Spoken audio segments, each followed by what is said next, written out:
Hi, welcome to WeXL Daily, where we explore creativity and belonging in the age of AI. I'm Arabella DeLuco, and this week's theme is Conquer Fear. Today, I want to talk about a small book that is a steady influence on my creative life, Art and Fear. Observations on the Perils and Rewards of Art Making by David Bales and Ted Orland. In the past, when I faced a creative project, I wasn't always confident, and that led to procrastination or incompletion. Even now, that hesitation still shows up sometimes, but I understand it better. Art and Fear gives me a clear way to understand the anxiety behind making things and a reminder that the only way is through. Making art is difficult. This is how the book begins. It's almost humorously simple, but it frees me from the illusion that the work should feel easy. I first heard about Art and Fear through a Medium article. There was a story in it about a ceramics class that has stayed with me for years. Half the class was graded on quantity, how many pots they could make. The other half was graded on producing one single perfect pot. The best work came from the quantity group. The students who focused on quantity naturally improved because they kept making. They learned through repetition, experimentation, and a lot of imperfect attempts. Meanwhile, the quality group spent more time thinking about perfection than creating anything at all. The function of the work is to take you where you need to go. You don't have to know the end. You just show up. Bales and Orland talk about the difference between art and craft. Craft is predictable. Art requires vulnerability because it demands something personal.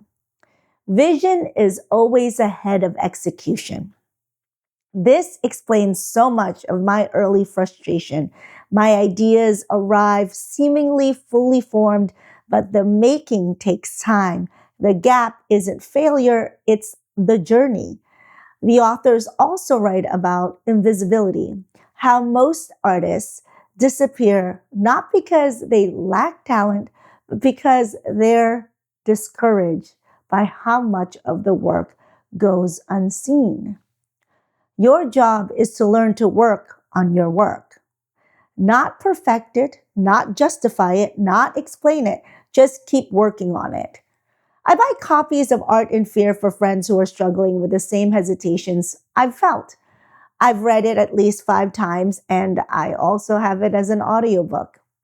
It's the book I reach for when I'm stuck or when I need to remember why making things, even small things, matters. Art and Fear helped dismantle the belief that art is about being extraordinary. It reminds me, still even now, that artists are just people who keep working through doubt, uncertainty, and fear. Interestingly, the authors avoid the word creative. They argue that the word has become vague, overused, and too tied to lifestyle branding rather than actual art making. People say things like, I'm not creative, or I'm trying to be more creative, as if creativity is a personality trait rather than a daily practice. To the authors, the word has lost precision. They also argue that creative puts identity before the work, as if you are a creative regardless of whether you're doing anything. Calling someone a creative separates the person from the practice. And here is where I deviate from their philosophy. On the creator's wheel of belonging, I believe you can identify as a creative or artist, but identity must be reinforced by action. If you start where Bales and Orland recommend, in the action slice of the wheel, then creating leads to belonging, which strengthens identity. In my case, I realized I wasn't living my life as my true creative self.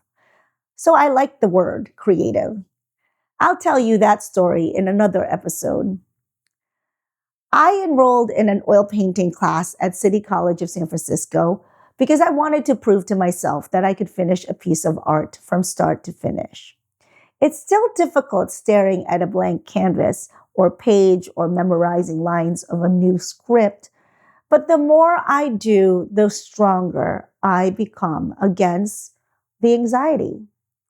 This is one of the reasons I started WeXL Daily. We're living in the age of AI where perfection and speed feel like the default.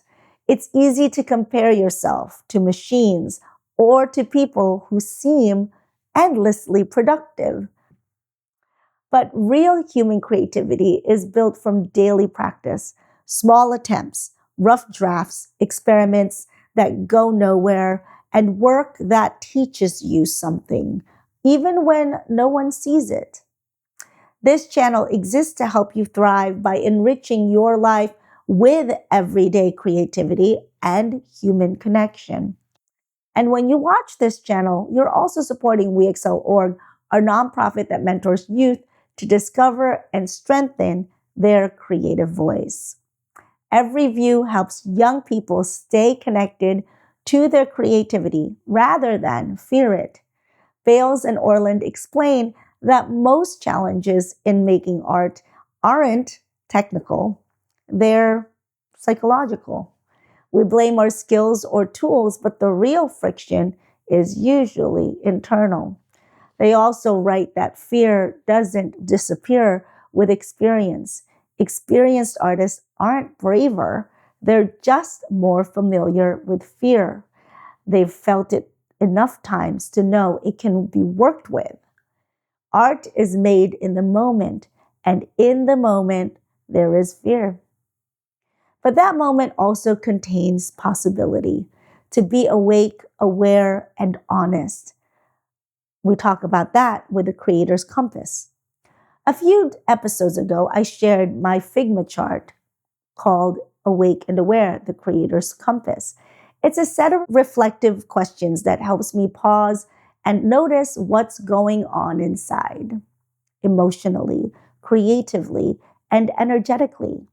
It keeps me connected to my values, my humanity, and the meaning behind the work.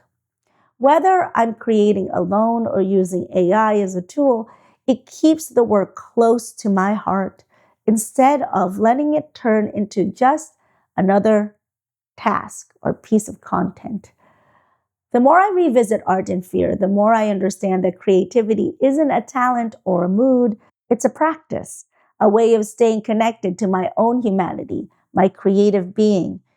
And in a time when AI can produce flawless images or paragraphs in seconds, the value of my imperfect, very human process becomes even more meaningful. Here's something to think about. What would happen if, for the next month, you focused on quantity instead of quality? Art is made by ordinary people. This is the line I return to. It reminds me that art making isn't for a select few. It's something all of us can do imperfectly, consistently, and with heart. Art and fear reminds me that fear isn't a signal to stop. It's a sign the work matters and to keep going. And if you're watching this, maybe you need that reminder too. Thank you for being here, and thank you for supporting WeXL Org by showing up to these episodes. We're building something together, one imperfect, meaningful day at a time. Because when we create, we belong, and together we excel.